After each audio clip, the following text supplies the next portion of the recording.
தமிழகத்துல மழை பொழிவு எவ்வாறாக இருக்க போகிறது, மற்ற மாநிலங்கள் எப்படி இருக்க போகிறது என்பது குறித்து விரிவா இப்ப நம்ம பார்க்கலாம். தற்போது தமிழகம் முழுவதும் பெய்து வரக்கூடிய மழைக்கான காரணம் நமக்கு தென்மேற்கு வங்கக்கடல் பகுதியில ஒரு வளிமண்டல சுழற்சி நீடித்து வருகிறது. இந்த வளிமண்டல சுழற்சியின் காரணமாக தான் தமிழகத்துல பரவலாக மழை பெய்து வருகிறது. வரக்கூடிய நாட்கள்ல 22ஆம் தேதி நமக்கு ஒரு காற்றழுத்த தாழ்வு பகுதி உருவாகி அது மேலும் வலுவடைந்து காற்றழுத்த தாழ்வு மண்டலமாக புயலாக மாறுவதற்கான வாய்ப்புகள் இருக்கு. ஆனா வானிலை ஆய்வு மையம் இன்னும் உறுதி செய்யல.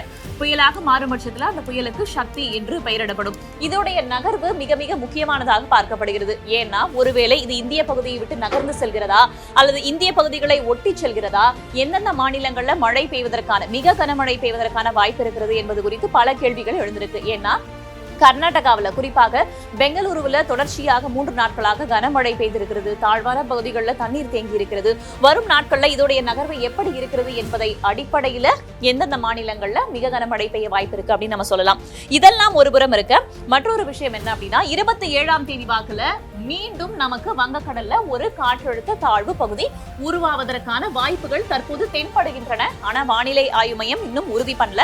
அதை நாம பொறுத்துதான் பார்க்க வேண்டி இருக்கிறது. 20ஆம் தேதி எங்கெங்கெல்லாம் நமக்கு கனமழை பெய்வதற்கான வாய்ப்பு இருக்குன்னு வானிலை ஆய்வு மையம் சொல்லியிருக்காங்க அப்படின்றத பார்க்கலாம். ஒரு மாவட்டத்திற்கு மட்டும் மிக கனமழைக்கான வாய்ப்பு இருப்பதாக ஆரஞ்சு அலர்ட் விடுக்கப்பட்டிருக்கிறது, நீலகிரியில. அது மட்டும் இல்லாம கோவை, திருப்பூர், திண்டுக்கல், தேனி, ஈரோடு, சேலம், தருமபுரி, திருப்பத்தூர், கிருஷ்ணகிரி, வேலூர், ராணிப்பேட்டை, திருவண்ணாமலை போன்ற மாவட்டங்கள்ல நமக்கு பரவலாக கனமழை பெய்ய வாய்ப்பு இருப்பதாக வானிலை ஆய்வு மையம் சொல்லியிருக்கு. தற்போதைய நிலைமையில நம்ம பார்க்க வேண்டியது 20ஆம் தேதிக்கு பிறகாக மிதமான மழை பெய்ய வாய்ப்பு இருப்பதாக தான் வானிலை ஆய்வு மையம் சொல்லியிருக்காங்க.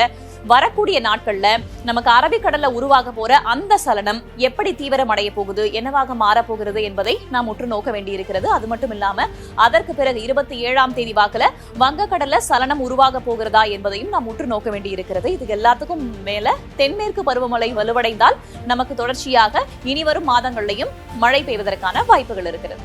இதுதான் தற்போதைய வானிலை நிலவரம்.